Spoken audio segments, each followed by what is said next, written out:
नमस्कार मैत्रिणींनो, सीताच्या स्वयंपाकमध्ये आपलं स्वागत आहे. तर मैत्रिणींनो, तुम्हाला दाखवणार आहे आज कढी बनवून. खूप छान कढी बनवून दाखवणार आहे. तुम्ही बनवत असणार आहे कढी, पण माझ्या पद्धतीने एकदा ट्राय करून पहा.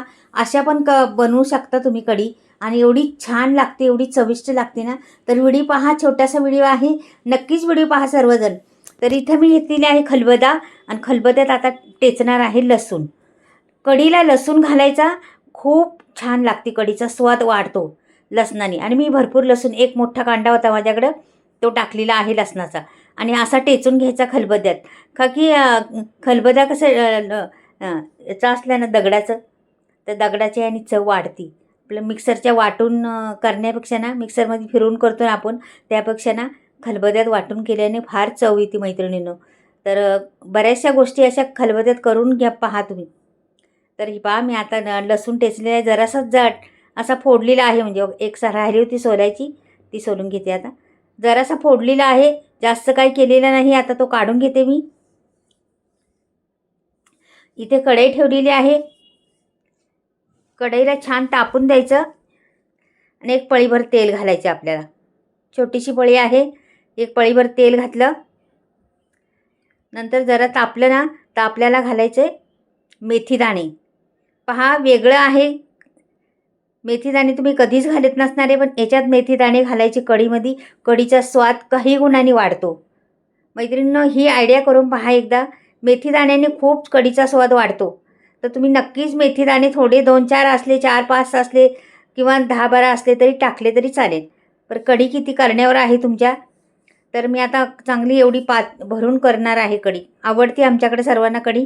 तर अशा तऱ्हेने आता मोहरी टाकलेली आहे. मोहरी तडतडायला लागलेली आहे, तर जिरं पण टाकून द्यायचं. आणि ते मेथीचे दाणे आहेत ते पण छान फुललेले आहेत. हे दोन्ही तिन्ही फुलल्यानंतर दुसरी गोष्ट टाकायची, लगेच टाकायची नाही. पूर्ण फुलून झाल्यानंतर आता चांगलं वाजलेलं. आता ह्या माझ्याकडे लाल मिरच्या आहेत, ओल्या लाल मिरच्या, त्या टाकलेल्या आहेत. छान दिसतात कढीमध्ये आणि आपल्याला तिखटपणा तर येतोच त्यांनी आणि दिसतात पण छान. इथे बघा लसूण टाकते आता.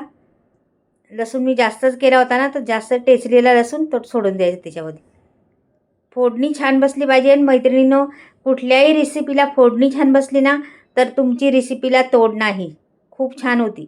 तर कढीपत्ता टाकलेला आहे आणि छान असं हलवून घ्यायचं. जास्त फास्ट करायचं नाही गॅस.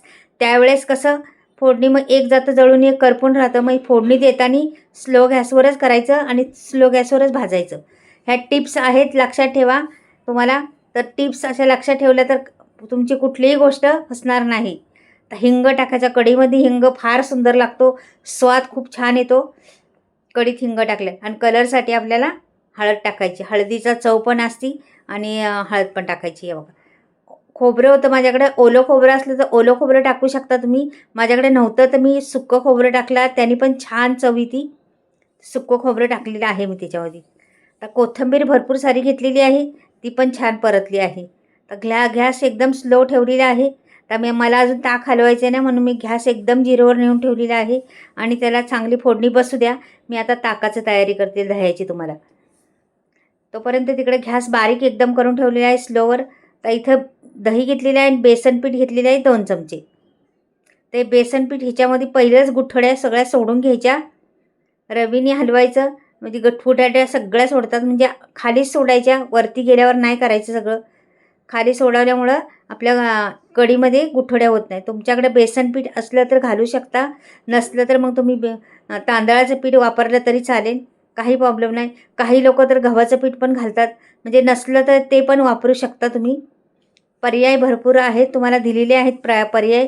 त्या पर्यायाने तुम्ही करू शकता. पण आता बेसन पीठ माझ्याकडे आहे, तर मग बेसन पिठाचंच छान बनते.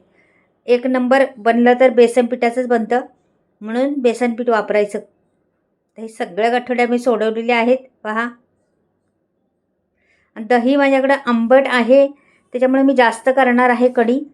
खूप आंबट दही आहे, 2 दिवसाचं दही आहे हे, त्याच्यामुळे आंबट आहे. थोडंसं मी म्हणजे पूर्ण भरलेलं होतं, थोडं मी मुरवण्यासाठी काढून ठेवलेले आहे 2 चमचे. आता इथे बघा, फोडणी आपली तयार होती. तिकडे छान मस्त बसलेली आहे फोडणी. रंगही सुंदर आलेला आहे फोडणीला आणि सुगंध फार सुटतोय आता फोडणीचा. मस्त सुगंध सुटले आणि हे ओतून द्यायचा. वाव, तडका असा. मस्त तडका दिलेला आहे कढीला. कढीचा तडका म्हटलं का घरात सुगंध पसरतो सगळीकडं. असा तडका बसला पाहिजे मस्त. आता कढी किती करायची तुम्ही करू शकता. कशा पद्धतीने काही लोकांना घट्ट कढी आवडती, काहींना पातळ. तसं म्हटलं तर ही कढी पातळच छान लागते. पातळच मस्त वाटते. प्यायला पण होती वाटेनी आणि आपल्याला भातावर खायला भाकरीबरोबर कुस्करून बी खाऊ शकता. म्हणजे प्रत्येक वेळेस ही कढी छान लागतेच. पहा रंग कढीचा आणि पहा कढीचा स्वाद मस्तच येणार आहे. तुम्हाला जर वाटलं याच्यात 2 दाणे अर्धा चमच्यावर साखर घालायची तर घालू शकता. मी नाही घातली साखर. तर ह्यावेळेस मी बिना साखरेचंच करते. तर आम्ही करत असतो साखरेची पण कढी. फार सुंदर लागते साखर टाकल्यामुळं पण चव येते. तर प्रत्येक वेळेला तेच करायची ना. आता जरा बिना साखरेची करते. तर छान बघा आहे. तुम्हाला घालायची तर घालू शकता. मस्त पण कढीचा स्वाद खूप दरवळला घरामध्ये सर्व मस्त एकदम. मैत्रिणींना अशाही पद्धतीची कढी करून पहा एकदा. खरंच फार उत्तम लागते आणि फार टेस्टी. तुम्ही अशी सूपसारखं पिऊ शकता, चमच्याने पिऊ शकता किंवा वाटीने पिऊ शकता आणि असं भातावर भाकरीबरोबर चपातीबरोबर कशाबरोबर खाऊ शकता. ही कढी फार उत्तम लागते. फार छान चव तिला येते. कढी म्हटलं का आमच्याकडे एकदम सगळे खुश असतात का की सर्वांनाच आवडते कढी. पहा आता उकळी येऊन द्यायची. मीठ टाकलं नाही अजून. मीठ नंतर टाकणार आहे. कढीवर आता बंद केली उतरायची आपल्याला तेव्हा मीठ टाकायचं किंवा उतरल्यावर टाकलं तरी चालतं. काही नाही प्रॉब्लेम. पण लगेच नाही टाकायची कारण त्याला सांगते मीठ टाकलं ना तुम्ही तर कढी फुटती. तर फुटली नाही पाहिजे म्हणून मीठ नाही लगेच टाकायचं. आता छान उकळी आली तरी फुटली नाही बघा कढी. मस्त कढी झालेली आहे आपली. एकदम छान आपल्याला हवी तशीच झालेली आहे. आता ही कढी मी बंद करणार आहे आणि ओतून ठेवते दुसऱ्या भांड्यात. ओके एवढं मोठं भांडं नाही ठेवू शकत म्हणून दुसऱ्या भांड्यात ठेवलं का आपल्याला झाकून ठेवायला पण बरं पडतं आणि सगळं काही व्यवस्थित होतं. याच्यावर पण झाकण राहतं पण तरी पण ह्याच्यात एवढ्या मोठ्या ह्याच्यात नाही ठेवणार मी. छोट्या ह्याच्यात ओतून ठेवते आणि तुम्हाला दाखवते कशा पद्धतीने ओतते. मस्त कढीचा सुगंध मात्र आहे. तर मैत्रिणींनो माझे मसाले नवीन स्टॉक आलेला आहे. तुम्हाला घ्यायचा असला तर स्क्रीनवर नंबर देणार आहे पुढे. आणि मसाले सगळे बिना केमिकलचे आहेत. डंकावर कुटलेले आहेत आणि ते चुलीवर भाजलेले आहे आणि हाय क्वालिटीचे गरम मसाले वापरलेले आहेत. त्याच्यामुळे मसाल्याला एकदम भारीच तरी येते आणि चव येते. माझ्यावर रेसिपी पाहत असून तुम्ही आमट्या वगैरे केल्या तरी फार छान लागतात एकदम तरीबाज. तर आता पहा मी हे ओतून ठेवते या भांड्यात. मस्त असं ओतून ठेवते. तर स्लोमध्ये करायला पाहिजे का की गरम आहे भरपूर. तर स्लोमध्येच घेतले मी आणि स्लोमध्येच करते ही कढी. बा आहा हा हा अशी पाहताच तोंडाला पाणी सुटेल अशी कढी झालेली आहे आपली. रंगही सुंदर आलेला आहे तिला. दिसती पण खूप देखणी कढी. तर ही आता संपूर्ण भांड्यात भरलेलं आहे. हे पहा मस्त भरलेलं आहे भांडं आपलं. तर हे मला 7-8 माणसांना पुरण एवढी कढी केलेली आहे मी.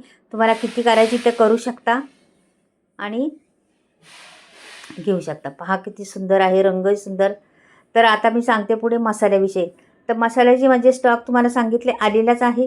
स्क्रीनवर नंबर दिलेला आहे. तुम्हाला ऑर्डर करायची तर करू शकता. पुऱ्या महाराष्ट्रामध्ये फ्री डिलिव्हरी मसाला आहे.